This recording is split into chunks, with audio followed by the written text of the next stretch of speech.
Welcome to the Remarkable Dentist Podcast with me, Fred Joyal, where I interview amazing dental practice owners digging into their successes and failures, their insights and hindsights, getting their views on where dentistry is going, and discovering what it took for them to become remarkable.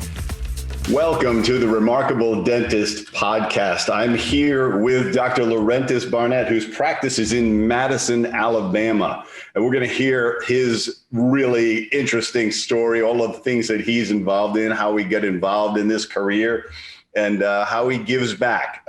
So let's get right into it. Laurentis, welcome to the show. Thank you, Fred. I feel really honored to be here. Well, you've had an interesting career, of course, like everybody does. Anybody who's been in dentistry long enough has had some twists and turns in it. But I love to find out how you got started. What drew you to dentistry? Well, my grandmother actually worked in the health department. This was many years ago. I think I was about 6. At that time, there were dentists working in the health department. And so I remember going to work with my grandmother. And the dentist at the time there, that particular day, took me back and showed me how to count teeth on a typhodont, I think it was. And from that day forward, I guess I can say the rest is history. I've never wanted to be anything else but a dentist. That was the only thing I pursued growing up, and here I am. Okay, so that sets the record in terms of all of my guests on the podcast for how early you got hooked. I mean, other kids wanted to be an astronaut and a fireman, and you at 7 years old wanted to be a dentist. That's fabulous. So where did you study? So for undergrad, I went to UNA in Florence, in my hometown, and then I only wanted to go to one dental school, Meharry in Nashville. That was the only one dental school I applied to and got accepted. It embodied who I wanted to be. Their motto, their mission was service of God through service of mankind. So I just felt like it represented everything that I wanted to be in life, and so that's the school I went to. Service of God, service to mankind. That's great. I mean, it's clear. So well, that's really wonderful. So when you got out of school, you associated somewhere, I assume, or did you somehow manage to just open a practice? No. So when I was in school, I had a scholarship, and it required me to work in a rural area for 3 years. So I did that. I worked in South Alabama for 3 years. And then after that, I became an associate and bought into a practice in Huntsville. And then while into that practice, I bought another practice. And then that's where I am now. Yeah. So Huntsville, that's the sort of the rocket capital, isn't it? Yeah. And is there a university there as well? There are a few. Yeah, that's what I remember. It's a college town as well as a, aerospace town. So I love that the terms of the scholarship were that you had to work in a rural area for 3 years. Now that had to be some interesting dentistry, some real triage sort of dentistry. You never know what you were going to get walking through the door. So it kind of helped. Well, it didn't kind of. It helped to get my feet wet, to, give me experience into the real world of general dentistry. Yeah, it's in many ways like working in the ER as a doctor rather than having, coming out in some sort of cushy situation. You got to see patients in real need. And so you did that for 3 years. And so are you a solo practitioner still? Are you running one practice and running it by yourself? Oh, yes, I have one practice. I'm blessed to have an associate. I did a merger last August, and the selling doctor came on and has been here since then. So it's 2 of us here. Oh, so all right. So you did the classic good merger, which is to bring the doctor in, and which helps to retain patients, doesn't it? I mean, it's, because if you buy a practice and the dentist walks, I've heard estimates that you lose 25, 30% of the patients. Probably more. Yeah.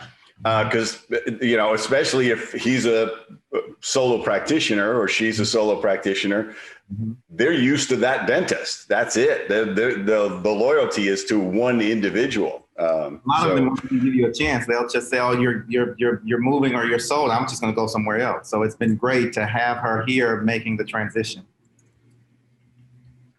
And so she's going to stick around for a while, it sounds like.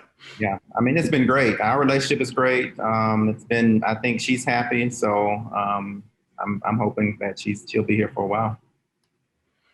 So what surprised you about dentistry? You got started early at 6 and 7 years old. So you were ahead of it, but did anything really surprise you about the profession when you got going?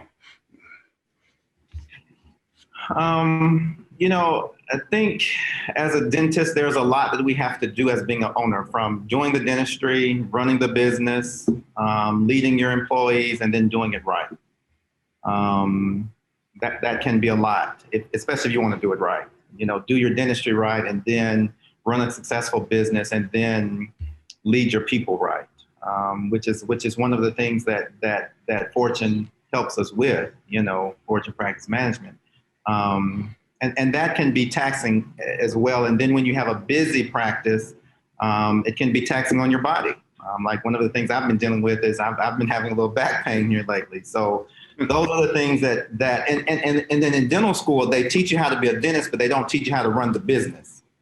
They don't teach you how to be a business person. So that's something that, and I talked to the dean of the dental school, and I was like, how can I support you in adding that to the curriculum? Because there were a couple of classes on business management, but we were just trying to get out. We was just trying to get our requirements, our requirements done. So we were not focused on that. So how can we enforce or suggest that this is important? Because when we get out, it's kind of like, oh, maybe I should have paid attention, or, Yeah, because all you can think about is passing the boards, right? Passing the clinical exams, because you're going to not work if you don't. So, right. So, but if you want to own a business, you got to know how to run the business, so. Yeah. So, very, very different things, completely different in many ways. And so, when did you first discover Fortune Management? So when I became an associate, that practice was a client of Fortune Practice Management, and when I purchased my second practice, if you will, from day one, I think the first day into the practice, we didn't even see patients. We had a consult with my coach, because I just. I believe that whatever my coach told me to do, that's what I was willing to do. I jokingly said, if my coach told me to go to sleep with my shoes on, that's what I was going to do. So, but this is a life skill that you're talking about, to be coachable. I think if anything holds business owners back and dentists back, is that they get cemented into certain mindsets and behaviors, and they're hard to coach. They're hard to get off of that. They'll bring in a coach and they'll go, fix my team. Mm-hmm. And the coach, in about an hour figures out it's not the team, and then the coach has got to bring the bad news to the doctor. And a lot of times the doctor is going, no, I'm just going to go in my office, straighten them out. Yeah. And get this place running right. And it's, you're stuck. They didn't tell you in dental school, you're going to need leadership skills, and you're going to be running a business, and all your problems, as our friend Bernie says, come from people. Right. So, that's, the difficult thing is learning the business. And if you don't have any sort of acumen for that, you can really get into trouble. Now, did you ever get into financial straits? Did you progress fairly normally, or did you hit some bumps in the road? Well, I think with running a business, you always have those ups and downs, but when you have a support team, you know how to navigate those ups and downs because you prepare for them, and then you know how to reach out for help or know what to do when those downs come, So fortunately, I've never been in a situation where the downs took me out because I prepared for them, and I always had the coaching situation where I know what to do when bad situations happen, when pandemics happen, or, you always prepare for the future. So like when COVID happened, we were preparing for 6 months from now. So I'll never see myself in a situation where I don't have that support system because you don't know what you don't know. And when you don't have someone to go to and say, okay, what do I need to do here? How do I prepare for the future? How do I prepare for tomorrow? Then you're at a disadvantage. Yeah, Fortune really went into high gear with their clients as soon as COVID hit, and shepherded them through. And the practices that listened, which was mostly all of them, really barely felt it. I mean, they changed a lot of their behaviors and procedures and stuff like that. But, and certainly PPP money helped, but it only helps so much. You still got to maintain your operation. And so when did you feel like you came out of COVID? Like how long did you dip in? That's hard to answer because as soon as we came back, we were already working on the merger. And because we did the merger soon after in August, that buffered COVID. We merged that practice in with ours. And so we really didn't feel the whole brunt of COVID because we merged that practice in with ours. And I think that really is what buffered the impact of COVID.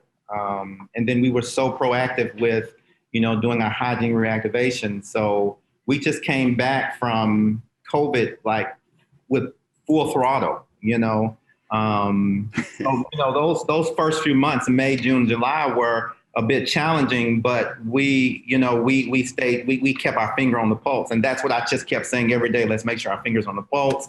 I hired Hygiene Mastery right then when we came back. And I think all of those things really helped to support us. So maybe May, June, July, but after that, it's been really strong since then. Yeah, so you technically barely felt it. It's interesting that you managed to pull off a merger in the middle of it too. But it can work. And obviously I think there were some dentists that realized that maybe banding together was the best solution. And you're certainly the proof of that. Now, what I'm seeing, and I want to check and see if this is your experience too, and it's probably going to be affirmed by the merger as well. But this past quarter, people say that it's their best revenue ever.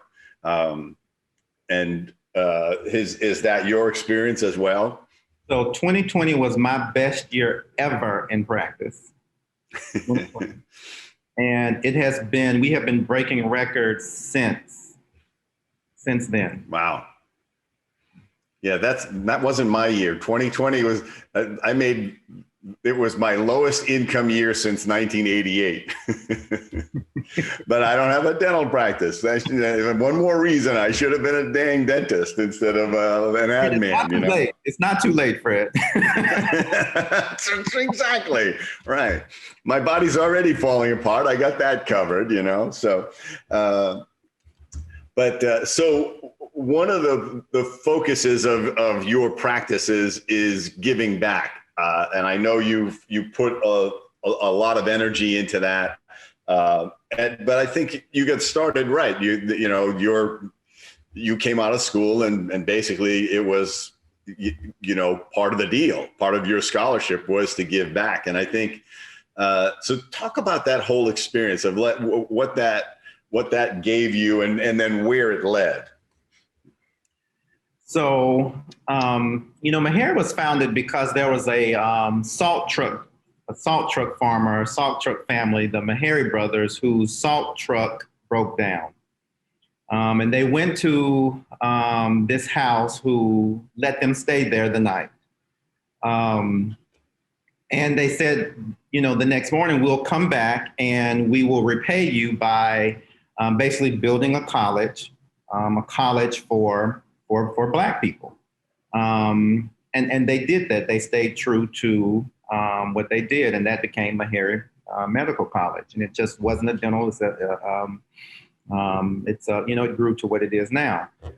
So that's why their mission is what it is: service of God through service of mankind, because it was birthed from this Black family allowing this white family to stay in their house during this time when it was not wise to do so.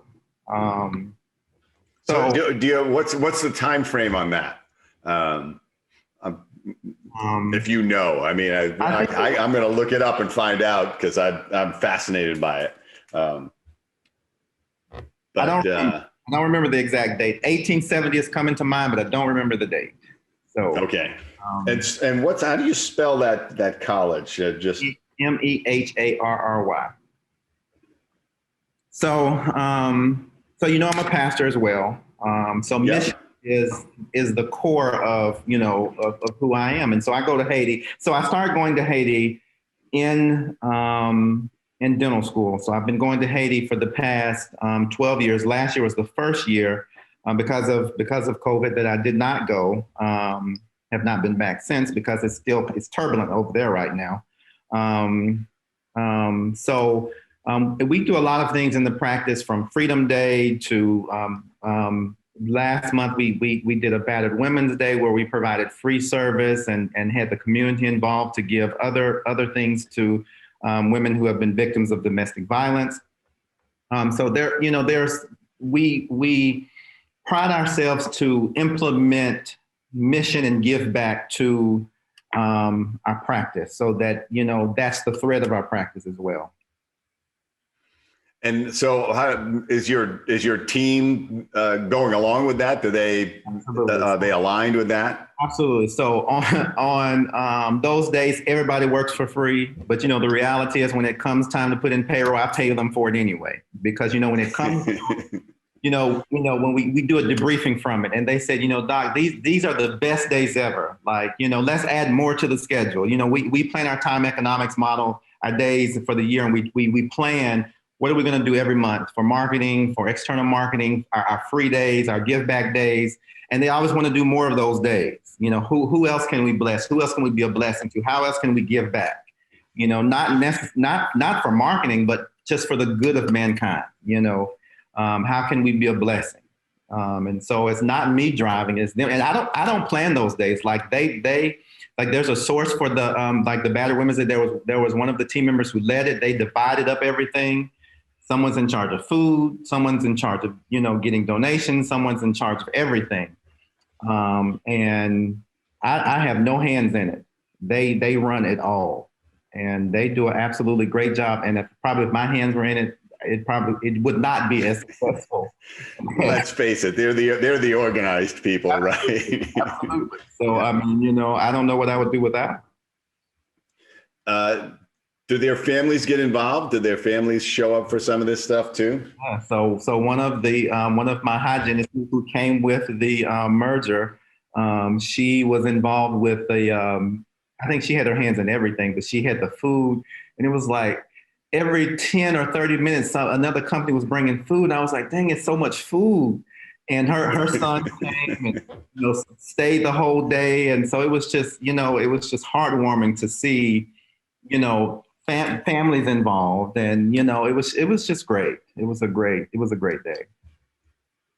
And then we were able to send, we fed the people that were working, but then we had excess food that we're able to send back to the shelter with the families and the people that had come, but also with those that were not able to come, to feed them as well. So. Yeah, a lot of people don't think about the fact that battered women a lot of times have damaged teeth, which prevents them from working. And so they need this care. And of course, a lot of times they're in the shelter, they're hiding from the spouse, right? And so they don't have a lot of cash flow to take care of this, but they want to be working. But a lot of times, this was when I first heard dentists doing this, I thought, wow, what a great thing to be doing because you're really helping them relaunch their lives, which is what the shelter is trying to do, but they can only do so much. So I had one lady who she had a fractured tooth, and when I asked her, what had happened, she said, I was hit. He hit me in the face with his fist and fractured her tooth. And I'm real cautious when I go in the room because I'm a male, and I don't want to elicit or bring up any emotions by being a male figure. You know what I'm saying? Because they've been a victim. So I'm real cautious when I go in the room and just kind of feel the vibe to make sure they're comfortable, So fortunately, everyone has been comfortable. So every event has been great. So you never know what stories you're going to get. You never know how people have been victims, and some of them have been so fresh, like days, Yeah. Wow. Yeah. Yeah. Well, you have you're a big guy. You're not like some little guy coming in, a slight little guy. So, but you have a very gentle nature and a very gentle demeanor. So I imagine that they would be relaxed on you. But it's great that around you, but it's great that you're perceiving that they're going to be that apprehensive, because you are a male in that situation, and that males are their problem right now, the biggest problem in their life. So I'm still fascinated about the salt truck story, but it's another thing. I want to read about the whole school, but that's just, that's so funny. It's like how Stanford started, it's like these family just went, oh, well, we'll just start a college ourselves. But so when you go to, are you Haitian by heritage, or did you just pick Haiti just because they need the help? Unfortunately not. I say all the time, if there was such thing as a reincarnation or another life, I think I was Haitian in my first life, because I feel so at home in Haiti. So, I think I've been going so much that when I think one year I was so stressed. My stomach was in knots on the whole flight. And the moment the clouds broke and I saw the land, it was just this peace that came over me. And the first year I went to Haiti, my phone didn't work. I had no phone service. And that was like, I felt the closest, I felt the most peace. I think I took a couple of books to read, and like, it was the best week of my life, So I don't know what Haiti does to me, but it's just my regrounding. It's just it's my safe haven. Yeah. Well, you're so dialed into giving back and helping people in need that I think it's become a touchstone for you, and it's triggered, like you say, as soon as you see the country and touch ground, you're in a different place. But I think there's a really powerful lesson, because in that specific story you just told, because we get all stressed out about our lives and everything, and we always complain about stuff, and we really take on a lot of stress. So that my favorite story is if everybody sat around a table and put their problems in the middle, you'd take yours back at the end, right? Because we're like, I don't want your troubles. But when you go to some place, when you say, everything I do makes an enormous difference in these people's lives, and every part of my life is so much more abundant, and all my problems are so trivial, and it's to have that perspective of like, that my problems are truly insignificant. You can bring that back with you. And, and of course you're infusing it in your team because they're helping people who are in dire straits many times, whether they're the veterans on Freedom Day or somebody who's been in a battered woman's shelter. They walk away going, I don't have any problems. My problems are microscopic in comparison. And it's a great lesson to come away with. So what happens when you go there? Give me the rundown of this little town that you go to, La Fonde. So we actually, it's a twofold thing that we do. So we go to a city called Petit-Goâve, which is the second largest city outside of Port-au-Prince that you fly into. We go into Petit-Goâve, which is where we do the dentistry every year. And so we stay there and do the dentistry during the week. And then, like I said, La Fonde is where the school is that we have about almost 600 students now. And so we go up to the school one day during that week and spend the day there. And, usually take toys or whatever we're able to get donated, during the year. We take that up to the school. So the main mission of the trip to Haiti is to do dental work. And we spend the week doing that. And then, we get up to the school to, check on everything, to make sure everything is going well. Last summer, the summer before COVID, I was able to get a team from Huntsville to go and add a water filtration system at the school, which now affords the school to have clean drinking water. So that was a major accomplishment. I think a couple of years before that, the year before that, I got all the kids uniforms to wear. We've been slowly making advancements, and I think the next thing on the list is to get a technology room for the kids. So, there are little things that we're adding for the school to get it to where we want it to be. And so is the school, how did you get involved in the school? So I have a colleague of mine who has been going to Haiti much longer than me. I actually did a rotation through her office in dental school. And I received an award in dental school, the Martin Luther King award. And I, from what I understand, everyone who received that award was able to go to Haiti on a mission trip during dental school. And she was the one who facilitated those trips with the dental students. And I just fell in love with it and have been going back ever since. I never stopped going. And then, so she was the one who was involved with the school, and we have been working together ever since. I love that you were able to get the Huntsville guys to contribute and go in there. They must have, I have a feeling that it's actually fun for them, like those, to show up and set something up like that. So one of the guys is actually a patient of mine, and we went to Guatemala on a mission trip together. And we have been trying to orchestrate them going to Haiti for a few years now. And it just actually came together, and I got them to go to Haiti. And I actually was able to go with them on that trip.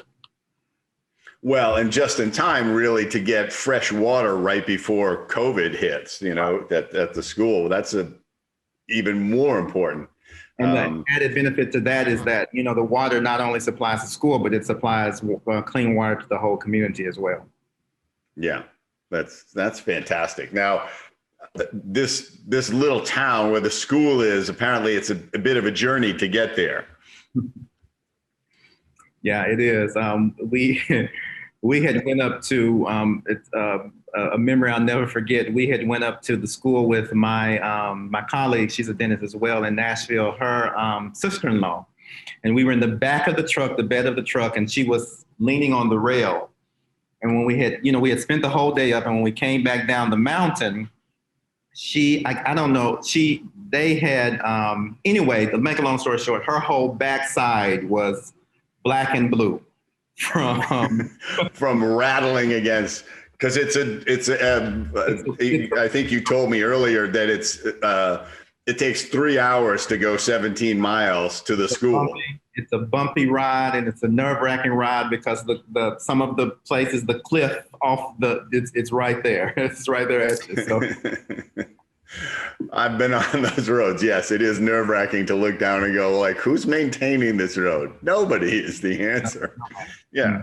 So, well, that's an exciting thing to get to do. I hope I get to do it one of these times with you. So who comes with you when you go to Haiti? So I have taken team members. I have taken college members of Fortune have gone with me. Some of my friends from Fortune. So I take whoever wants to go. Like I said, I love Haiti, and so whoever wants to experience it with me definitely can go with me. And so you're not going to be able to go yet this year, right? It really has nothing to do with COVID. It has more to do with the political situation over there. I think they're, kidnapping people, and it's a little dangerous for people to go right now. Yeah. Yeah. It's the country's been through so much, and they always come up as soon as they get a moment of stability, they'll get a hurricane or something horrific like that, The crazy thing about it is that like I said, I've been going to Haiti a long time, and I've never felt threatened. I've never felt like I've been, and it's been some dangerous times there, but I've never felt like, my life's in danger. Well, see, then if I go with you, then they'll kidnap me, so you'll be fine, right? Because they'll figure I'm the one that they're going to get the ransom money from, my grandfather or something like. Because I look Haitian. Right, and you'll be pointing. It's like, take him, right? I don't have any money. So yeah, if they knew you were a dentist, boy, they'd be somebody throwing a bag over your head before you know it. But yeah, it's a challenging country, but the people I've met, one of my best friends who's a stand-up comedian, his family came from Haiti. His name's Ruben Paul, and he's and oddly enough, his dad was a pastor too. Really, my sampling is just really sweet people.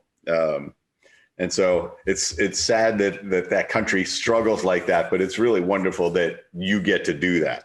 So in wrapping up, what would you say to somebody, a young dentist now, somebody's coming out of dental school now, what would be Laurentis's wisdom from the school of hard knocks as well as just experience? I think it's important to know that you don't know everything. And the more you learn, the better. The more you surround yourself with people who are doing the things that you want to do and know the things that you want to know, the better. And that the more you hang around them and stay around them, the more successful you'll be. I think that the reason I am in the place that I am in, and not to say that I'm doing all that. I think I'm really blessed, and I still feel like I have miles to go before I sleep. I think that the reason why I am where I am is because of the people that I've surrounded myself with, the eagles that I've surrounded myself with, who have created a windstorm for me to fly higher and to allow those around me, my team members, to do so as well. So I think that is the advice I would give to younger dentists. And so the other thing that I wanted to get into is you were a pastor, and so how does that work for you as a dentist? I hadn't figured it out yet, Fred. It's it's a lot. I don't really have much free time because when I'm not doing dental work or when I am doing, I mean, it's a lot. I pretty much work. I don't have many off days. Yeah. Like this weekend is busy. So like I'm just now off and I've got errands to run after work. And then tomorrow I'm headed, my church is an hour away from here. And so I'm headed to Florence, which is where it's at, to handle church stuff. And actually, last month was my 9th year anniversary for pastoring this church. And so they're celebrating it on Sunday. So I've got to go down tomorrow, then go down Sunday for that celebration. So it's been a little challenge to beat up the road that much, but you know, too much is given, much is required. And I love it though. I love encouraging people. You know, my patients know what I do. And I had one that came in today. And when she came in months ago, she had cancer. And I prayed for her. And she had like a breakout over her face. And when she came in today, she was like, "Doc, you see my face?" She was like, "You know, when you prayed for me that day, my face hadn't broke out since." And she said, "I've had my surgery. I'm doing fine. I'm having reconstruction surgery in 6 months." And so, you know, I feel like that's what it's all about. You know, when my team comes in, we pray every morning, we do motivationals, you know. And so I feel like I don't just do dentistry. I feel like we do ministry every single day too. You know, we have, and I think if COVID has done anything, it has allowed us to slow down and be in the moment, to do a spot check on our teammates and to do a spot check on our patients to say, "Hey, how's it going? You know, how's your day going? Is everything going okay?" And one of the things that we do with our team is like when we do our meetings and we do our safety checks, you know, are you safe with everybody in the room? We also say, are you safe with yourself? Because life can be so rough that, you know, people can be so overwhelmed that they're ready to jump off the cliff or ready to do something to themselves that they don't really have outlets to say, "Hey, I'm at life's end." And so what I want my teammates to be able to be safe to say is, "Hey, if you're at that point to where you're ready to do something to yourself, you know," or we create that environment to where you can come to someone on this team and say, "Hey, I need to talk to somebody." And there's someone at this table that you can talk to. If it's not me, it's somebody else at this table.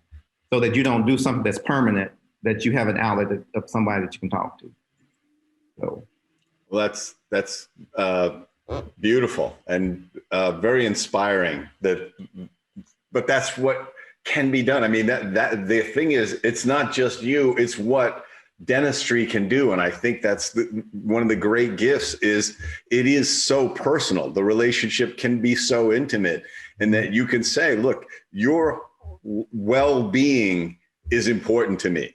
Mm-hmm. And you just communicated it so perfectly that I don't even have to reiterate it, because I think that, you know, that's where you come from. And I think that's why you will always have the greatest success, because it won't even be about the money. Your success will be in that abundance of impact and connection that you have with people. So, this has been just a great conversation. It's been good for me to get to know you better. I mean, we see each other all the time, but I really appreciate you giving us a deeper look into the life of Dr. Laurentis Barnett. So thank you very much. And I'll be seeing you soon, I think. All right. So have a terrific day. And so everyone out there, I hope this inspires you to go out and give back. And enjoy the rewards of that. And as always, if you like this podcast, share it with people, subscribe to it.